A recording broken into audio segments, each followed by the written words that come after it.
Well, hello, everyone. Welcome to Commercializing Fusion Energy. An entirely new energy source is closer than you think, with Dr. Edward Moses, Dr. Mike Dunne, and Deborah C. Gordon.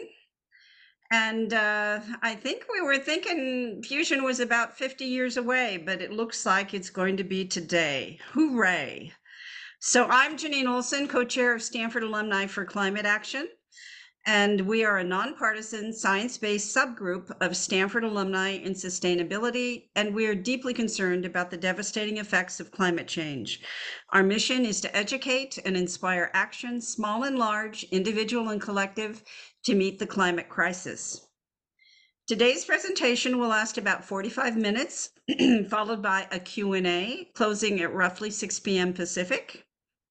I'd love for you to place your questions in the Q&A tab at the bottom of the screen as you think of them, and then be sure to follow along with the questions and upvote those that you especially would like to be answered.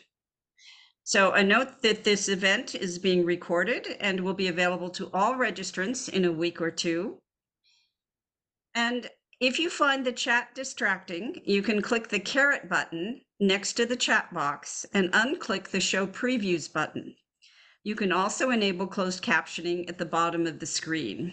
And also, for security reasons, the Stanford Zoom client does not allow copy and paste from the chat. So there will be a few links dropped into the chat as we go today. And what you should do is just open a tab and then collect that information when the event is over, or take a screenshot of what's in the chat. All right, so now for introductions. Dr. Edward Moses is the founder and CEO of Longview Fusion Energy Systems, focused on making cost-effective laser fusion energy a reality for the grid within the next decade. He was the director of Lawrence Livermore National Laboratory's National Ignition Facility, the world's most energetic laser and the only facility on Earth where fusion with energy gain has been demonstrated.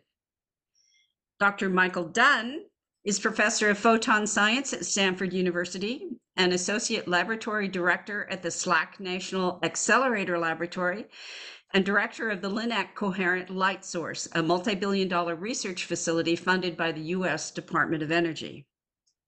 And our moderator is Deborah C. Gordon, senior advisor of Longview Fusion Energy Systems. She is an affiliate of the Center for International Security and Cooperation at Stanford University, and she served for 22 years as the executive director of the Stanford-Harvard Preventive Defense Project. So now over to our speakers, and I think, Dr. Moses, you're first. Well, thank you very much, Janine, and hello to all of you. We're going to give a talk on something that I think is really important, fusion and its future on our planet. And I always like to stare at the Hubble Deep Space picture, a small sliver of our cosmos, but and the trillions of stars out there. I think the most important thing about it, though, is every bit of light that we see comes from fusion energy. It powers all the stars in the cosmos, including our sun. Now, one thing we would like to do is take that fusion energy in the cosmos and bring it down to Earth and use that to create carbon-free, safe, and sustainable energy. That is our goal, and it is the purpose of our company. So here's what our basic tenets are. Fusion energy, which people have thought is going to be 30 years away for all 30 years, the old joke, we think will be here very much sooner than you think. We're going to giving you examples of why the proof of fusion burn with gain in the NIF is so important, and how we can use that to commercialize fusion energy.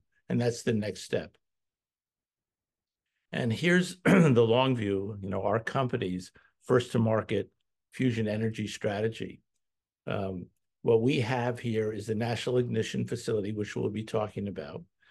The Longview Market Entry Power Plant, which Mike, who led the design of this, and he's an advisor to our company now. And then I'll come back and talk about global market penetration. So those are the three parts of our talk. So I'll start it off. Now, the question, first of all, is why is fusion heralded as a key solution to the incredible challenges we have as a planet, as a species leading this planet, in terms of not only providing the immense amount of power and energy we need, but also changing the attributes of the energy we need.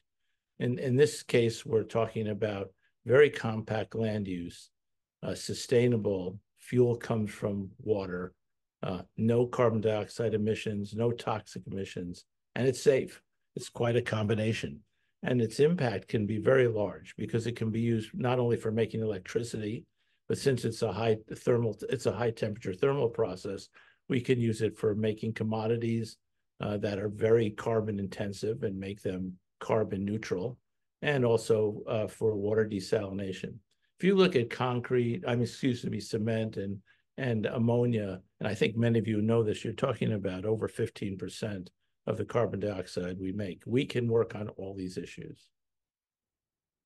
This is a massive business opportunity in building power plants and revolutionizing electrical, thermochemical, and thermoelectric processes. When we talk about this, I know you're all expert, but if you look ahead for the amount of power production you need, it's about one gigawatt, 1,000 megawatts a day. It won't all come in fusion energy. It'll be a lot of renewables and others, but it's a tremendous market and demand that we have to figure out how to meet. We think that fusion energy, especially the kind we're talking about, can play a major role in that.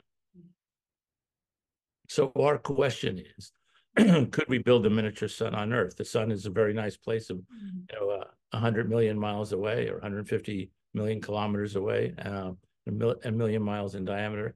We're in a nice place, as you know, in the solar system to take advantage of that.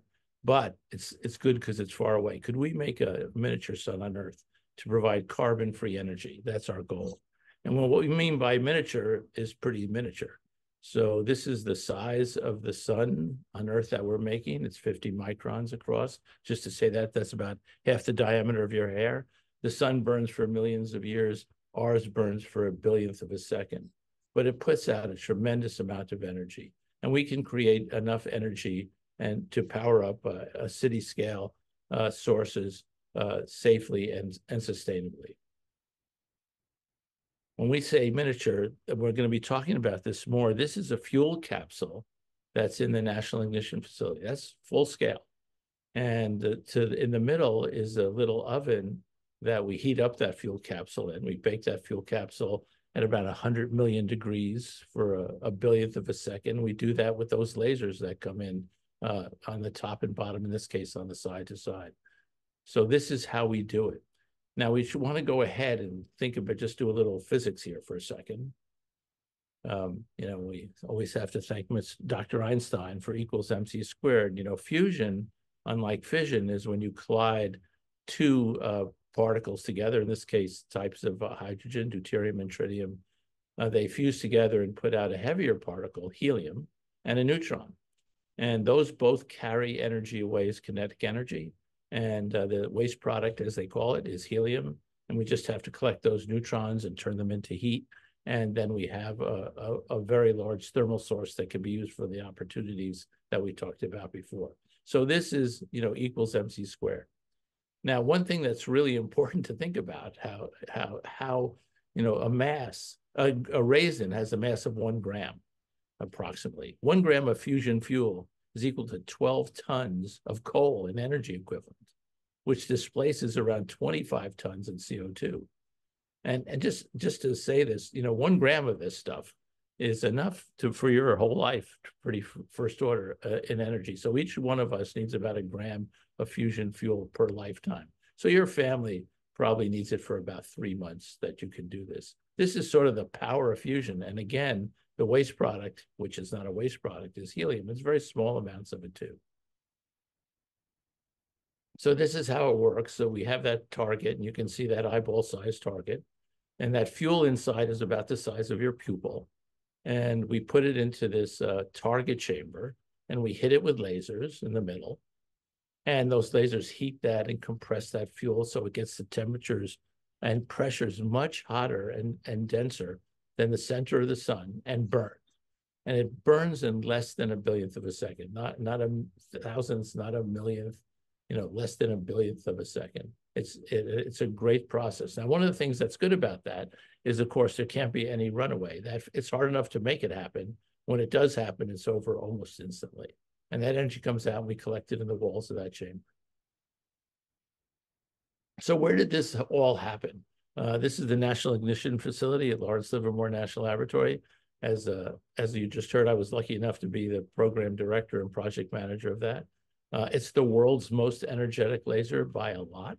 It has around 2 megajoules of energy. That doesn't mean a lot, but other lasers in the world are the 100 kilojoules. So it's a huge difference. This was built between 1999 and 2009. And then it was fully operational in 2012, and then it went on to do its work. And that was to get ignition. So I just want to say what ignition is. Ignition means that that fuel becomes self-heating, and because it's self-heating, it's like lighting a match. It now consumes more fuel, and as it does that, it becomes hotter and hotter until it blows out all the fuel.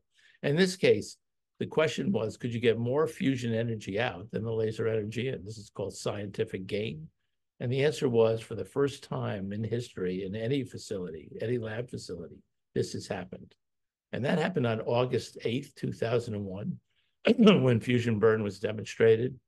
And it's been repeated. And then fusion energy gain was shown on December 5th. And it's really the watershed moment for fusion energy. It's the existential challenge. If you don't have gain, whatever technologies or ideas you have around it, you can't move forward. And so some people said this is the Wright brothers moment. I really think it's the Chuck Yeager moment. It really, broke the sound barrier. It broke the fusion barrier.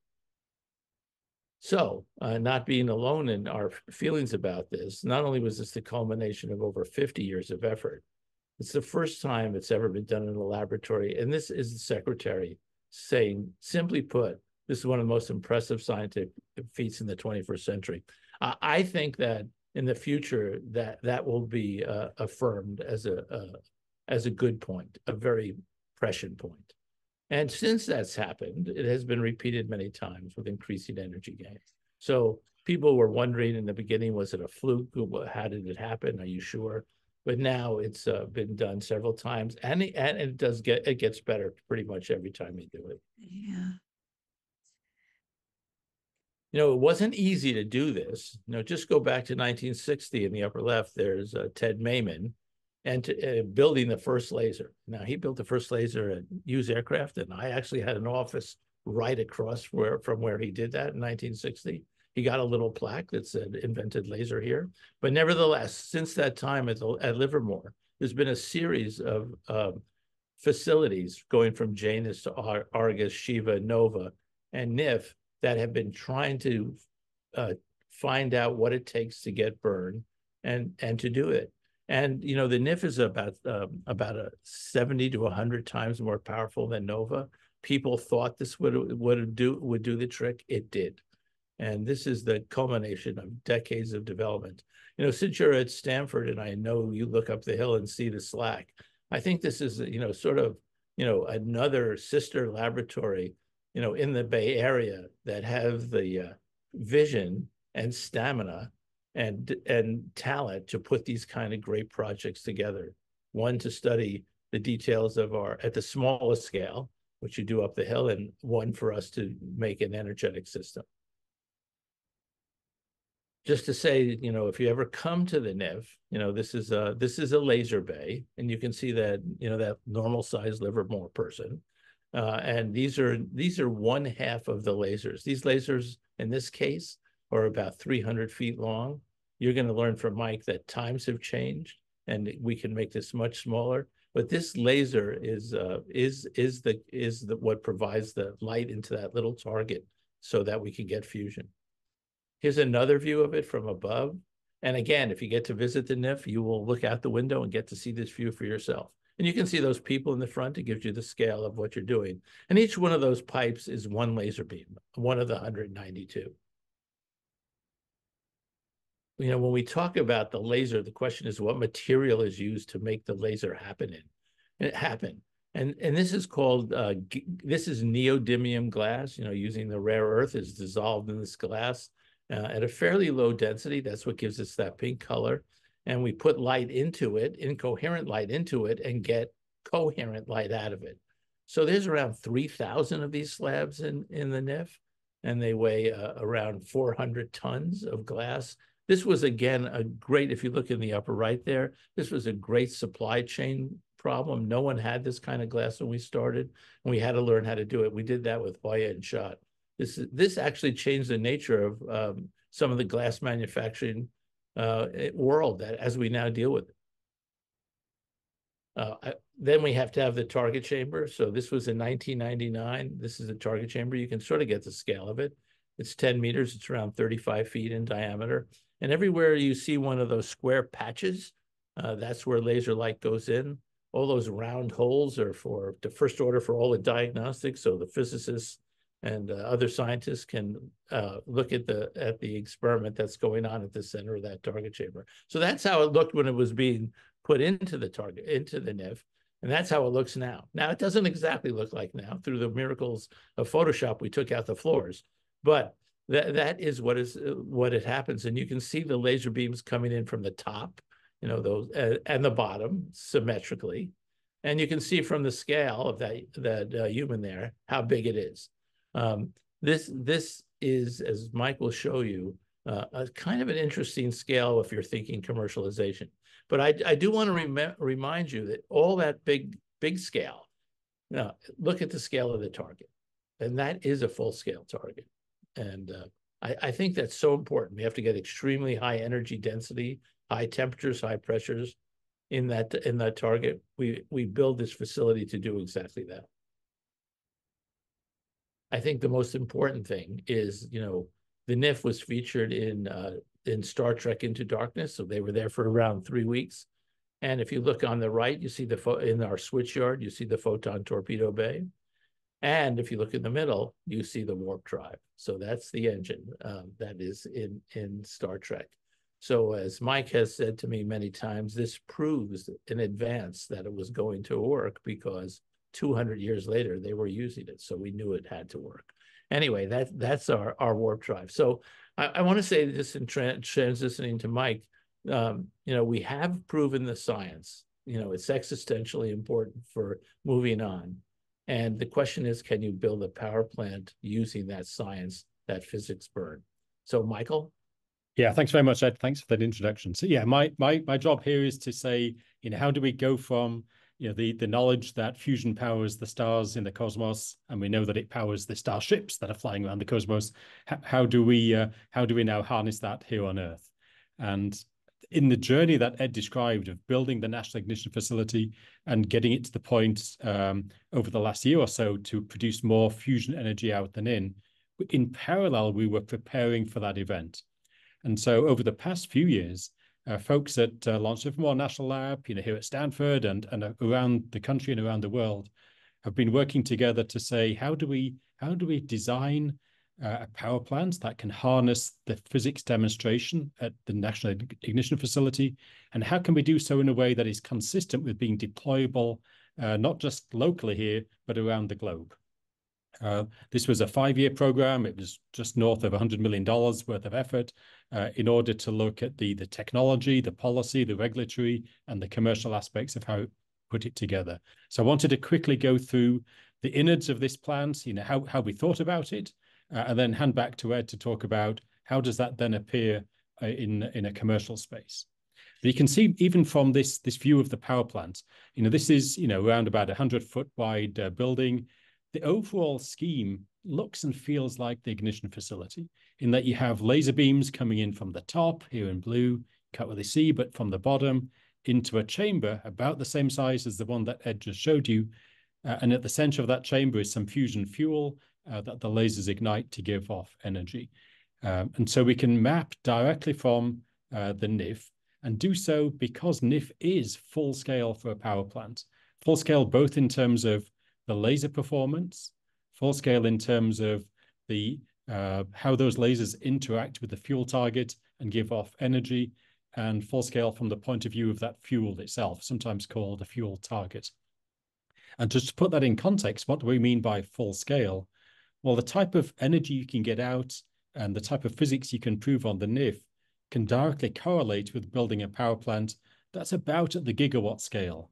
Maybe if you run it as a thermal plant for thermal applications, you can get, just shy of 2 gigawatts. If you run it as an electricity producing plant, you can go anywhere from about 0.5 gigawatt to about 1.5 gigawatts, depending how you optimize the system. And so our job here is to say, now that we've culminated the 50-year journey of understanding how to get the physics to work, how to get this fusion fuel to ignite, burn itself, and give out net energy, how can we make sure that the rest of the plant has the efficiency that you need and it has the repetition rate that you need in order to create the fusion engine to operate at this scale? So that's the journey we've been on in parallel to making to proving out the physics. And the way I think about it, at least conceptually, is this is very much like a car engine. And it's not so much like a furnace or a nuclear power plant that just burns fuel continuously. A fission power plant that burns fuel continuously, it's much more like a repetitive engine in that you have a fuel system, and at least in an internal combustion engine, that fuel is liquid gasoline, of course. In our case, the fuel are these solid pellets of hydrogen isotopes, deuterium and tritium, at about this peppercorn size scale. And the key challenge there is to get the physics to work, and that's why the NIF exists and the threshold that was achieved about 18 months ago now. You take that fuel and you ignite it. In the case of your car engine, you ignite it with a spark plug, an electrical spark. In the case of fusion, you ignite it with a high power laser. Now, in the case of a power plant, you wouldn't use those large-scale lasers that Ed showed in the ignition facility. You would turn to the semiconductor laser diode market, who can make very efficient lasers to couple to the efficiency of the fusion fuel burn, so that when you put that fuel into an engine and repeatedly cycle it again and again and again, you can get a net amount of power out to either put on the grid or drive a thermal process. And when I say again and again and again, that repetition cycle is, again, very much like your car engine. Idling, you might run at a few hundred RPM. So with this engine, it would run at a few hundred RPM, so maybe 10 or 15 times a second, in order to produce, in this case, about 1 million horsepower, about a gigawatt's worth of power out of that repetitively cycled fusion fuel. And of course, just like with a car, you've got to encircle this engine in a body that puts together all of the rest of the infrastructure, and does so in a way that makes sure the system is inherently safe.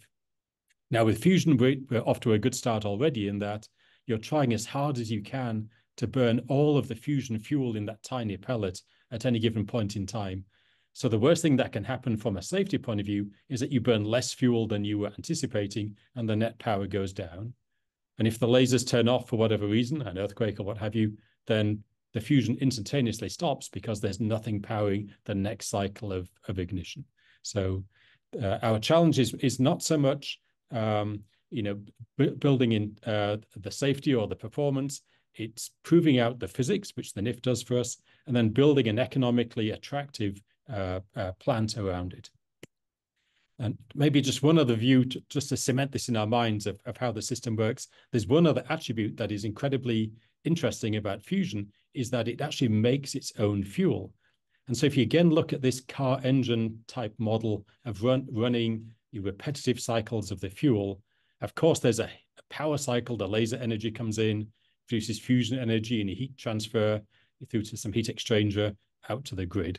There's another cycle that works, which is you injecting the fuel, and actually through the output of that fuel, the neutrons that come out, you can actually generate the next batch of fuel to cycle around. So it becomes a closed fuel cycle system for half of the fuel, and the other half you extract from water. And the challenge of the design of a fusion power plant is to make sure that these are all in balance and can be delivered robustly, and we develop the supply chains, accordingly. So the place we started off in the design of the power plant is, of course, to talk to the end users.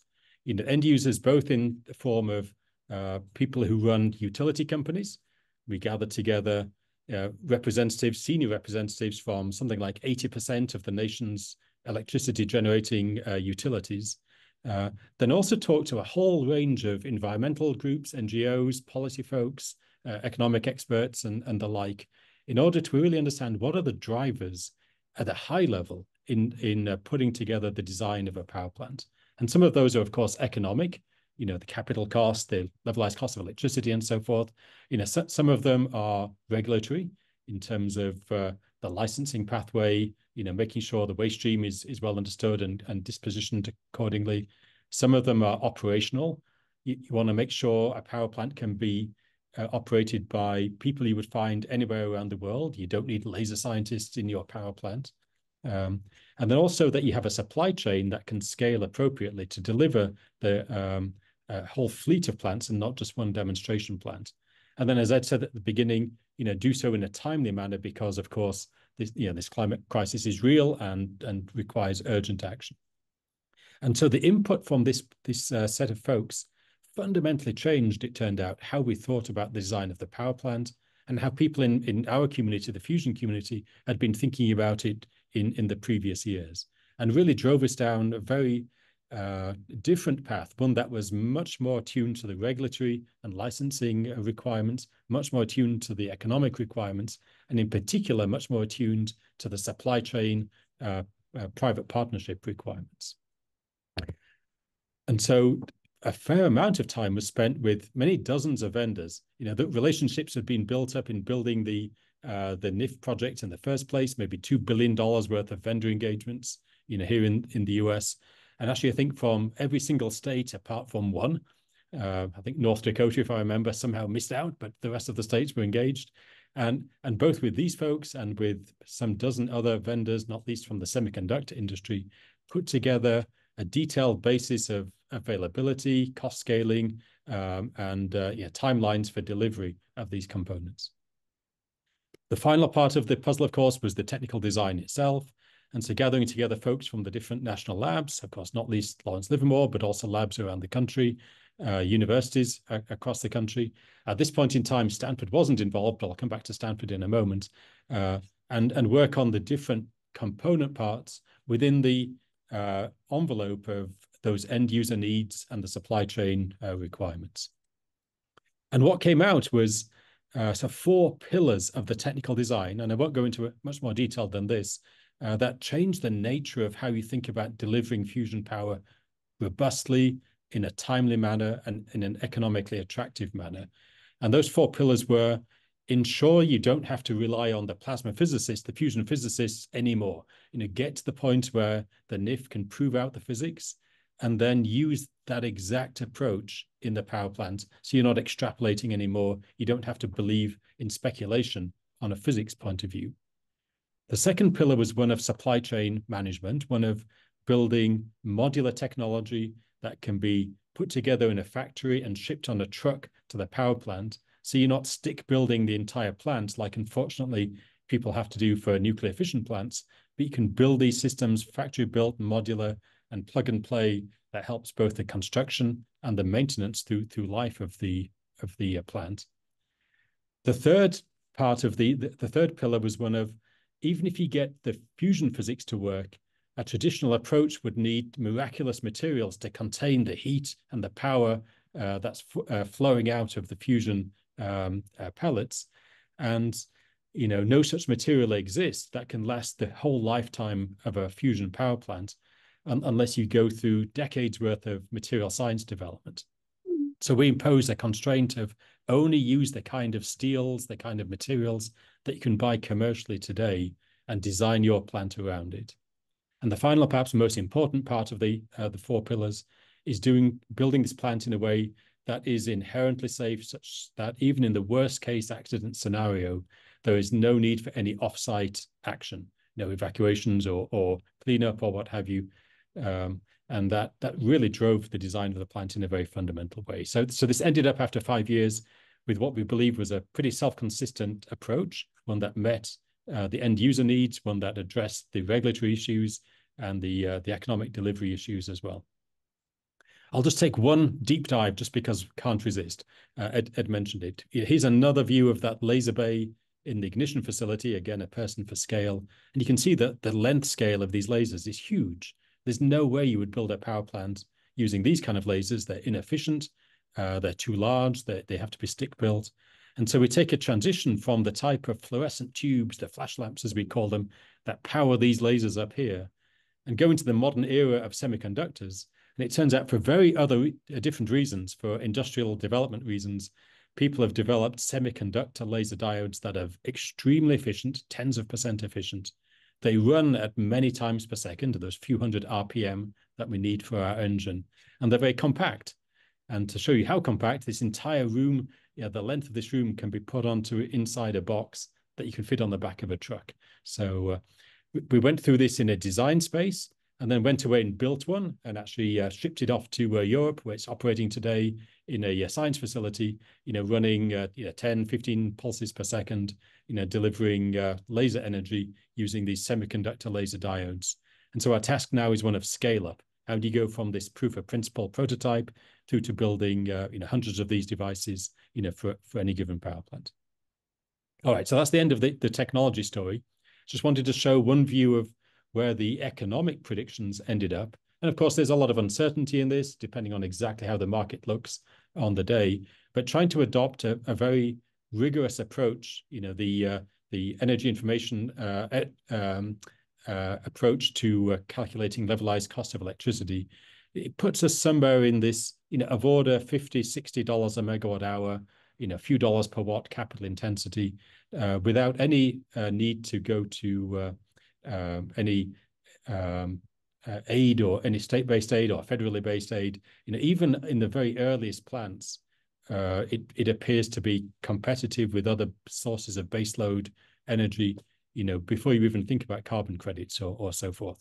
And so that gives you hope and also an aim point for the design, to say you can enter the market competitively early without having to wait for many years of shakedown, as we've had to do for many of these other low carbon systems. So then the final part is, so how is the world reacting to all of this? And it's been really interesting to see, in March of 2022, just a few months after that first demonstration in the ignition facility, the White House declared what they call the bold decadal vision for putting commercial fusion energy on the grid. And there's been a lot of programs, a lot of activities, primarily public-private partnership activities, engaging companies like Longview to drive forward in a joined-up manner between national labs like SLAC and Livermore, the universities, and companies like the one Ed runs. And then, around the world, we're seeing incredible movement. I mean, this slide is a few months old. Germany put about $1 billion. Okay, it was in euros, but the equivalent of about $1 billion into driving forward with this type of fusion energy. My home country of the UK put forward again about $1 billion to drive forward multiple forms of fusion energy. And you may just have seen earlier this week, Japan, put forward a similar forward-leaning strategy. But actually, this funding pales into comparison with what is being put in place by the private sector through, venture and equity startups. At the last count, just around $6 billion worth of private equity money going into a number of companies, about 3 dozen companies now, in order to drive forward with fusion. And there's a number of different approaches. Some are more credible than others, but only one at the moment relies on the proven physics that's coming out of the NIF, which is, I think, the existential issue, at least from my experience. And then final word in terms of Stanford and SLAC, the lab that sits at the top of the hill, very proud to say there's actually been a real growth over the past 2 or 3 years of faculty in areas that are absolutely needed for fusion and are directing their labs to work on these topics. And interestingly, this covers, not where you might think, from physics or applied physics, but actually covers, the departments of aero and astronautics, earth and planetary science, mechanical engineering, material science and engineering, photon science, that's up at SLAC, and, really, really engaged and very vibrant faculty, some amazing students and postdocs in their groups as well. And of course, I haven't mentioned on this list, the wealth of knowledge that exists, here at Stanford on the policy side, the regulatory side, the environmental side, the business side, and so forth. And then alongside that, there's some very large scale investments. Part of my own lab is pulling together a few $100 million project to drive forward this laser technology development and understand how we best optimize that. And then 3 public-private partnerships coming together, again, funded at the tens of millions of dollars level to engage companies like Longview and push forward at pace with the technology development and also understanding the environment that they're going in. So with that, let me hand back, Ed, to yourself. Can you just go back one, Mike, to yours? Certainly. Yeah, I think I just want to say this. There's a lot of noise in the system about how you can't attract enough manpower, people power, and talent to this kind of activity. I think that we've learned both at NIF and then when Mike was doing the life power plant study, and I think what you're seeing at Stanford, this is a great attractor for talent. And I think that's the reason that in the next 10 years, the world will change around this. People, younger people especially, understand the challenges we face in clean energy at all. And they're really being attracted to this. I think what's going on at Stanford is a great example. Okay, so I want to talk about Longview for a second. So this is our strategy. What we're doing is very closely aligned with the physics performance and the type of lasers that are being used at the National Ignition Facility. Just to say this, my philosophy is don't fight the feds. There's a $5 billion facility there.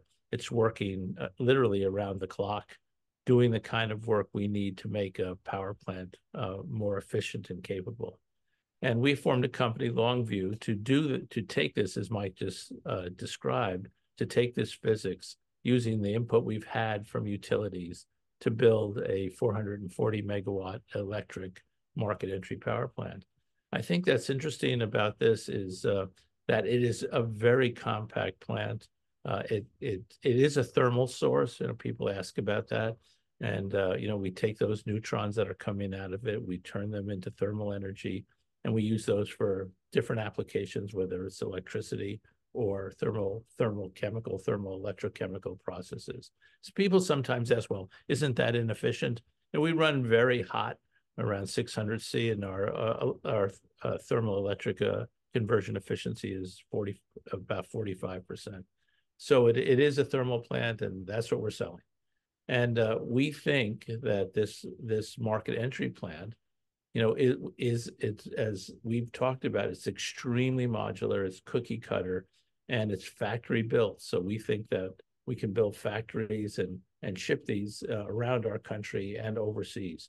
The issues of proliferation and ITAR and stuff are all there, but they've been pretty much taken care of. So we think that this is a global market penetration. The need is tremendous, and we think we can fill it. So that is our plan. I just want to say everything, which I think is what you've heard today, is fusion energy will be here sooner than you think. We think this is a 10-year problem. I was talking about Man on the Moon was actually a 6-year program, and the Manhattan Project was a 3-year program.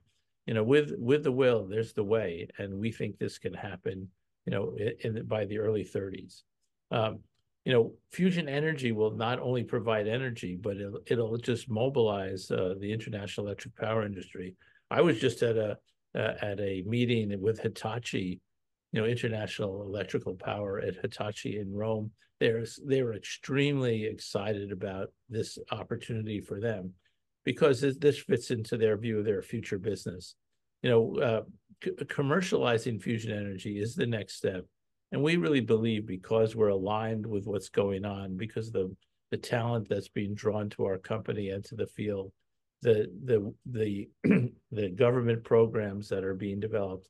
And very importantly, if you go back to that, the issue of the vendors that we work with, they're all clamoring to get in. We're a small company now, but companies like Fluor have signed up with us to be our EPC and move on to the design and power of the plant, and many others. So this is a very exciting time. It's hopefully a classic spin out from the national labs, like national labs always do, to make the world a better place. And I think this is an opportunity I'm looking to do. So just to say, next chart, thank you very much for your attention. We're here for your questions. I see some of them coming in over the transom, and I think I turn this back over to Deborah. First, I want to say the questions are extraordinary, and I would expect nothing less from the Stanford alums. So they're all very clearly, you all are well read, you're well versed in this area. I want to start quickly. I'm going to merge a couple of them. The first one that came through actually was in a recent presentation on the future of nuclear power. The speaker stated that fusion will always generate more nuclear waste than fission because of the damage it will cause to the containment infrastructure, making it into waste, which must be replaced and handled. Can you comment on the elements of truth in this? And I want to add the second question that came in, which I think is related. Can you explain the difference between MFE and IFE and what the different challenges are in that role? And then a third question along the safety, which may be you can address at the same time. Does your fusion reactor design require a containment structure dome for safety, similar to a fission power plant? So this brings in three sort of questions that need to be clarified. Yeah, can we separate out the MFE, IFE one for a start? Well, let me just, I'll give a first go at that, Ed, if you don't mind. So it's a great question. The magnetic fusion energy versus inertial or laser fusion energy, does differ in a way that is important to that first question about waste.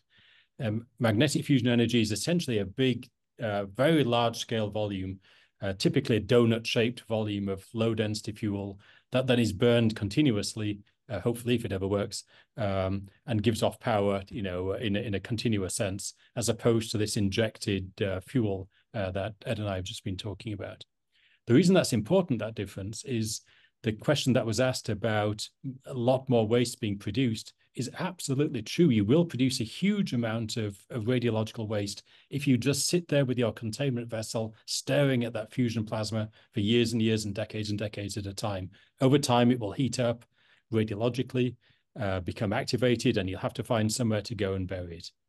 And so one of the very first things that we did in the design of this fusion plant, recognizing that, we need to tackle not just the instantaneous safety of the plant, but also the long-term waste storage, which has been, the devil in nuclear fission world, is to remove that problem to the greatest degree you can. And the way you do that is to make sure that the chamber, the engine, if you like, only sits there for a short amount of time, and then you change it out periodically. And you can do that if it's a modular structure that really isn't interacting with the fuel. You can change it out periodically before it heats up to the level that becomes problematic. And we went to the steel industry and asked them to build a suitable amount of steel with suitably low impurities to show that we could indeed build that type of engine. It wouldn't become activated at any meaningful level in a way that's consistent with a power plant. So it's a great question. If you approach it so historically, this is a huge problem for fusion. If you design it out from the get-go, you can indeed deal with it. And part of that 5-year program was not just doing a paper study, but actually going and building some of this material to show, how do we get away from a long-term waste problem. Yeah, could I add a little bit to that? Because I think Mike made sort of a major point that's sort of is throughout our thought process. So, we're systems engineers. The way to solve problems is to not have them, just design them out. And I think what we talked about, the modularity of the lasers and those things, making them factory built, is so important with respect to the fusion engine. Our fusion engine comes in panels. It's not a vacuum system. They can be changed out either as a group or one by one. And this really changes the nature of the activation, besides the steel that Mike talked about. Having the systems approach to these things takes care of many of the problems that others have. Great. So there's a question about more on I would say the LIFE program. Question came for specifically Mike. What were the deliverables of the $100 million 5-year design process for a laser IFE plant, and where are these deliverables today? Is there a report or documents that someone can read? Yes, great question. So the answer is yes, absolutely. This was a purposeful program that had deliverables at a high level in two forms. There was a set of published documents. I'm sure we can send around the links. A set of 5 or 6 peer-reviewed papers that came out on each of the different aspects of the design, the overall integrated plant design, the lasers, the fuel targets, and actually the economics as well, and so on and so forth. That was published, maybe about 10 years ago now, as the underpinning basis of the power plant design. Then there was a second set of documents on the design of the system, what we call the delivery plan, how actually do you go and build this plant, and then the economic basis of estimate. Now, those documents are actually commercially confidential for very obvious reasons, because it goes beyond the technical design of the system to how do you engage with vendors, how do you engage with private sector companies. And part of the mission of the national labs is to enhance the economic competitiveness of our nation. And so those documents are held for public-private partnerships as we move to the commercial phase of designing and delivering these plants. And that's actively what's going on right now in playing that out. So some are accessible to the whole public, some are accessible, with commercial confidential constraints, if that makes sense. Yeah, and along those lines, when we were thinking about it, and Mike and I were talking about it at the very, very beginning of this, that was our point of view. This was a commercial item.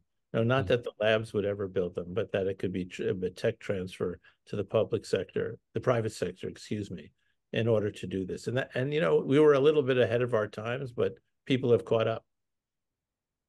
So another question is, what is the efficiency ratio, the improvement of semiconductor lasers versus the lasers used in the NIF, the December 2022? What is the efficiency ratio improvement needed to make power plant feasible on engineering net energy? You've got that. Okay. Yeah, no, So, and actually, if you've seen any of the literature out there in the public about what happened at NIF, you'll realize the basis of this question, which is it's all well and good to get the fusion fuel to put more energy out than the laser delivers.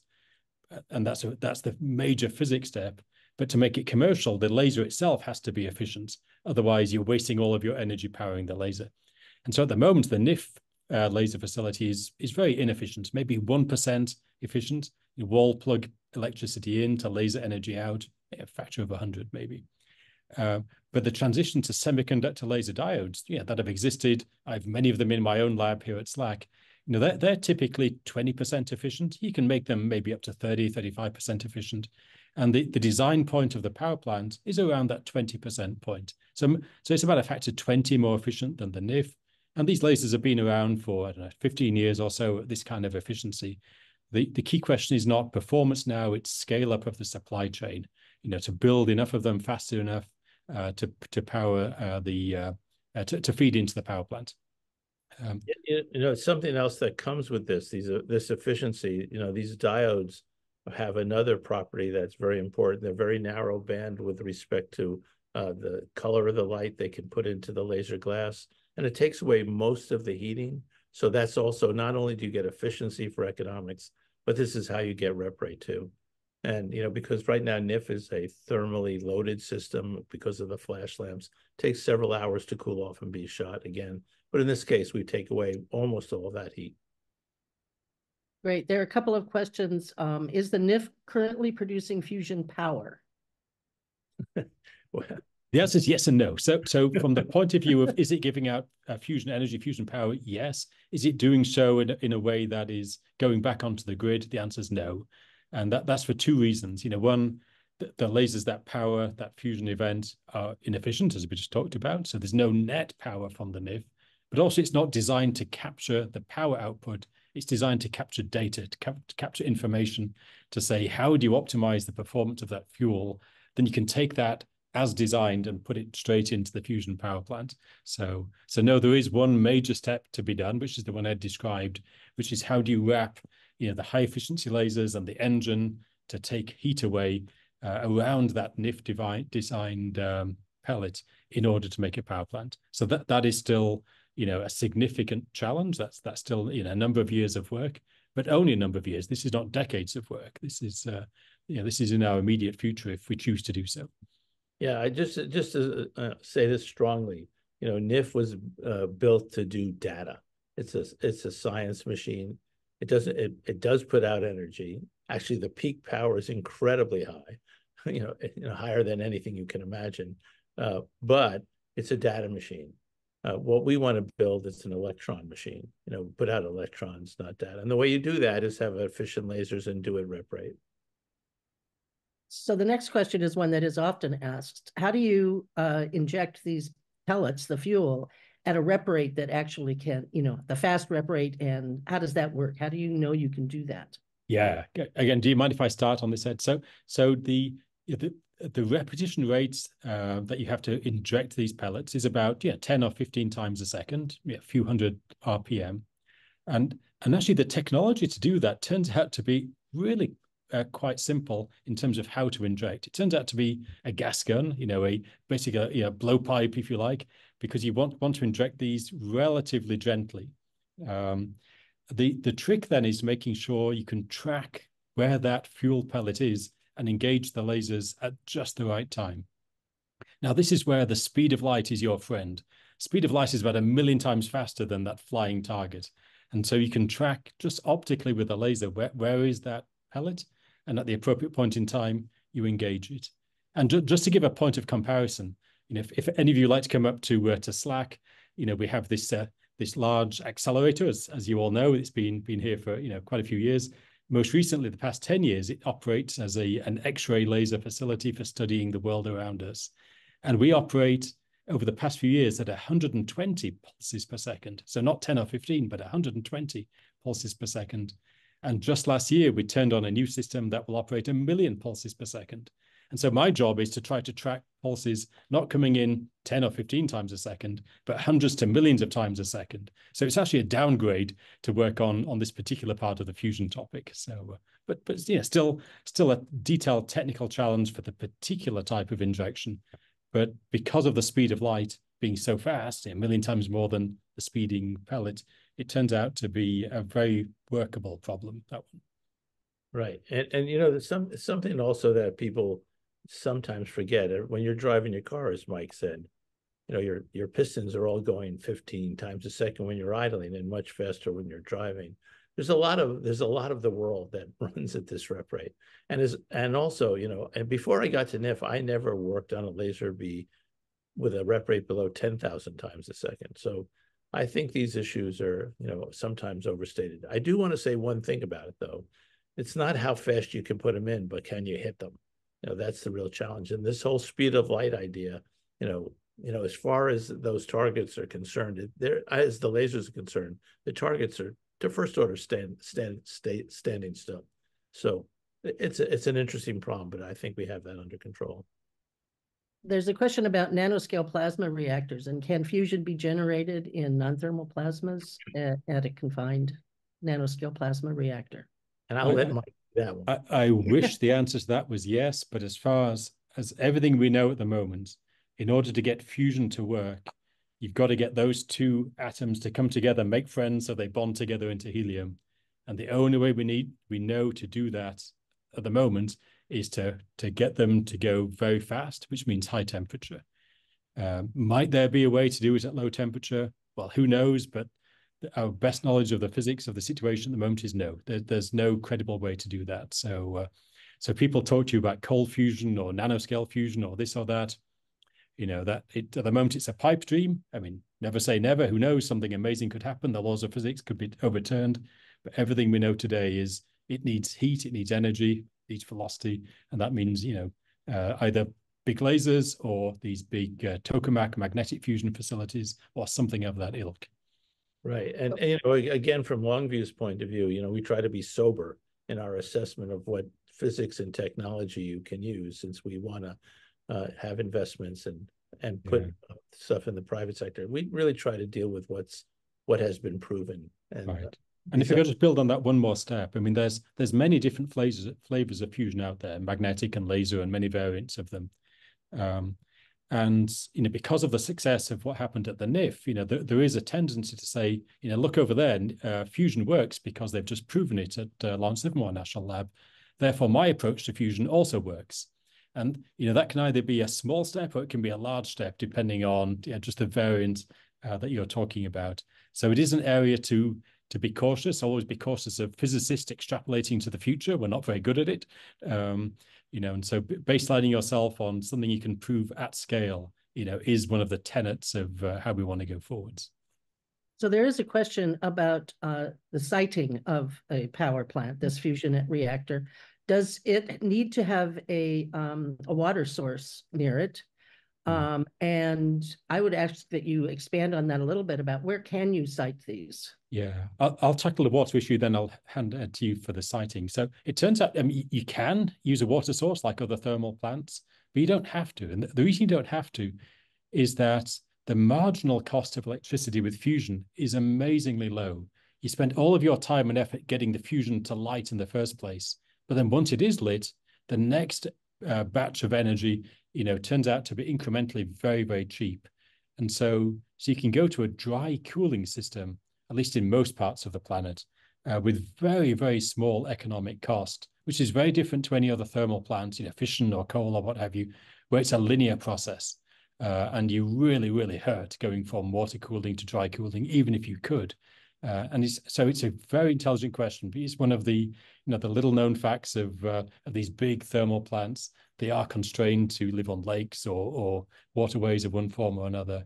Fusion isn't because of the marginal cost of electricity is so small. It costs a lot of money to get the first bit of electricity, but the next bit is much cheaper. Then in terms of siting more generally, Ed, let me hand over to you. Okay, so I just want to say Mike is being a little modest about this issue about dry versus wet cooling. I mean, the fact of the matter is that this is a very hot system. They've worked on materials in the engine so that you can run at high temperatures, even with neutron bombardment. Makes the Carnot efficiency very high. It changes the nature of both the dry and wet cooling. So that's one thing. With respect to siting, there's 2 points of view, 2 types of opportunities. One is greenfield sites, like you go to a brand new place, put in your own infrastructure and build it up. And there's a lot of places I'll talk about in a second that want to do that. But there's also brownfield sites. Right now, there's hundreds of coal plants around the United States and around the world that are being retired. And, this thermal engine that we have can sort of use all that infrastructure and take a lot of cost out of deploying the plants in it. So, we have a small thermal source and a very large coal plant. We can use the grid connections. We can use their thermal electrical connectivity and all of the infrastructure they have. It's also really important for communities. People are, when coal-fired plants are going down, jobs are lost. It's very displacing. In this case, you can come in and sort of fill the jobs as you're doing, first building it and then running it. To say this, to build a NIF power plant, in a greenfield site is probably 5,000 construction workers over 3 or 4 years. So it's a great job source. And also then to run it, it's several hundred people that can be trained to run it without all these physicists hanging around. So there's a lot of opportunities here.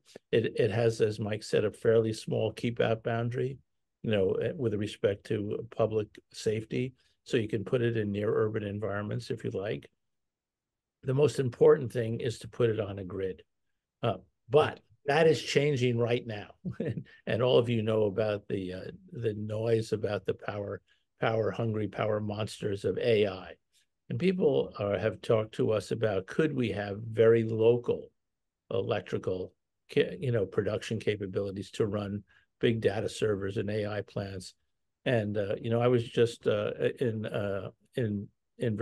Washington, and people are talking about in Virginia, there's a corridor where there's a huge amount of AI going in. People are thinking about how you could do that. Fusion would fit that world perfectly. They want to go green. So there are a couple of questions that talk about, is anything being done on the business and policy side at Stanford in particular, but in general, what are the issues on policy with fusion versus other sources? Yeah, maybe I can start on that. So one of the big issues was on the regulatory side, that way back when the Nuclear Regulatory Commission, the NRC, said we'll be the agency that regulates fusion. And of course, that fills everybody with dread because everybody knows about the difficulty of getting fission plants licensed. And there's no need to go down that path because the fundamental safety characteristics are just so fundamentally different.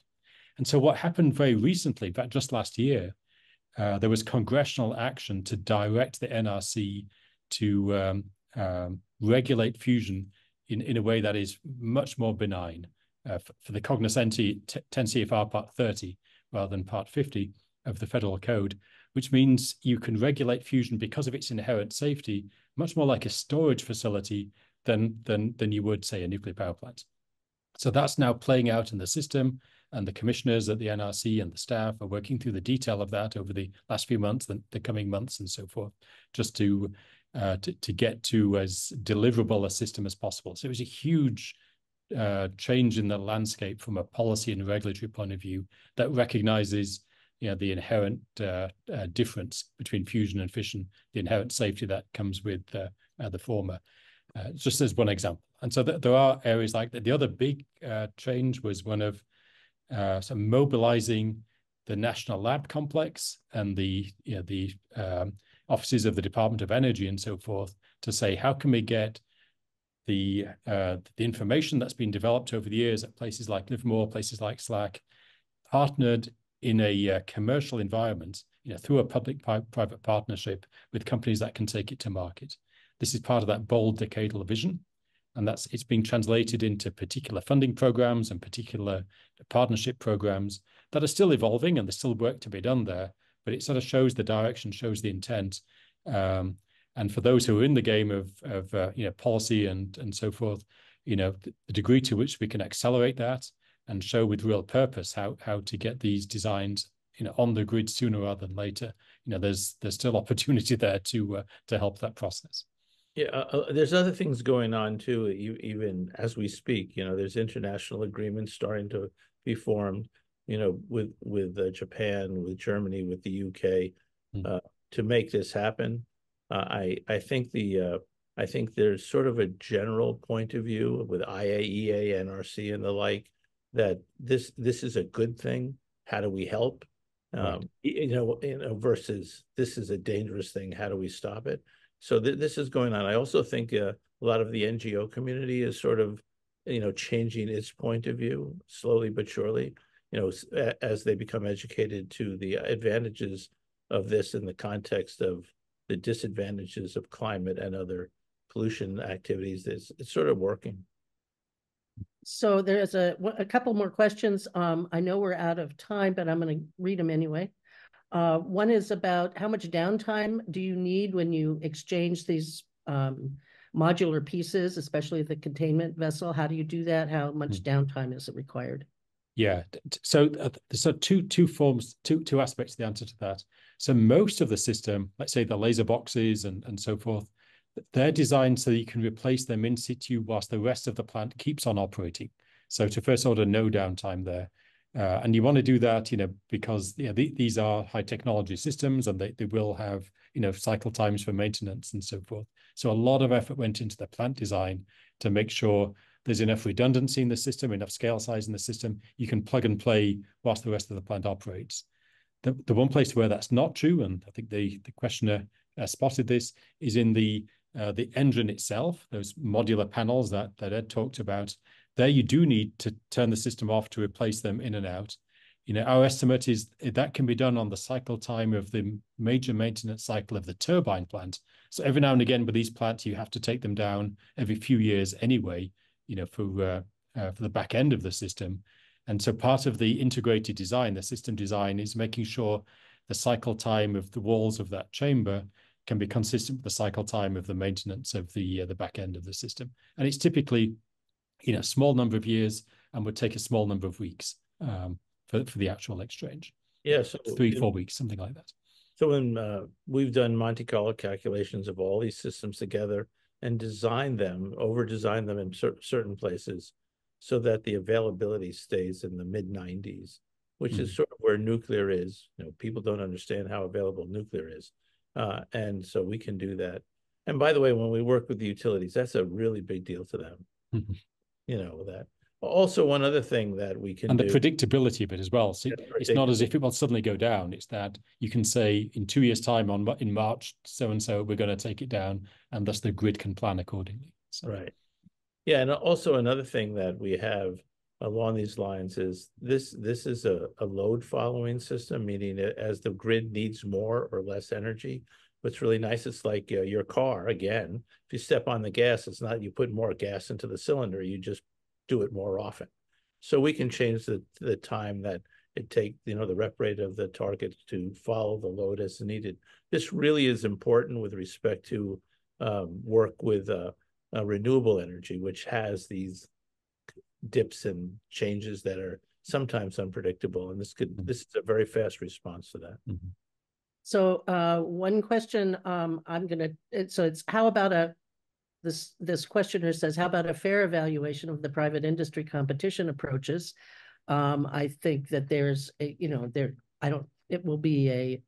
a lot of different answers to this question. So I'll turn that over to one of you. How do we compare the different companies and industries out there? Private industry competition approaches. I think it's about the private industry investments that have been made.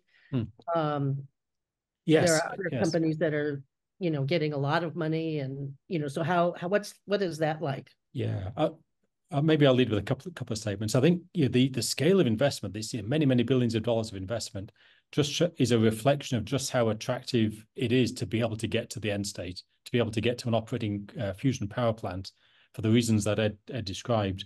The characteristics are incredibly compelling, and so people are willing to place bets. And those bets span the spectrum of highly speculative through to more certain. I would say if you look at the timing of those bets, many of them were placed in the 2019-2020 period and are now playing out in terms of building stuff, which was a year or two before NIF got to its demonstration point of ignition and energy gain. Now, nobody knew whether it would get there or not, and many people in the 18-19 period said it probably would never get there. It's already been operating for a decade. It's never going to do it. But then it did. And so the world did change in December 22 in ways that changed that calculus. And so I think what you're seeing right now in the market are people doing that reevaluation, exactly what the questioner asked. What is the evaluation of those bets that were made 3, 4, 5 years ago versus where we are now, based on the knowledge of what's just happened? Ed, over to you for your thoughts. Yeah, I think the issue of there's sort of two basic communities that have had a lot of money put into them. If you look at the United States, over the last 50 years, they're around $20 billion for each. So it's been a huge amount of investment in the magnetic versus the inertial or laser fusion ideas.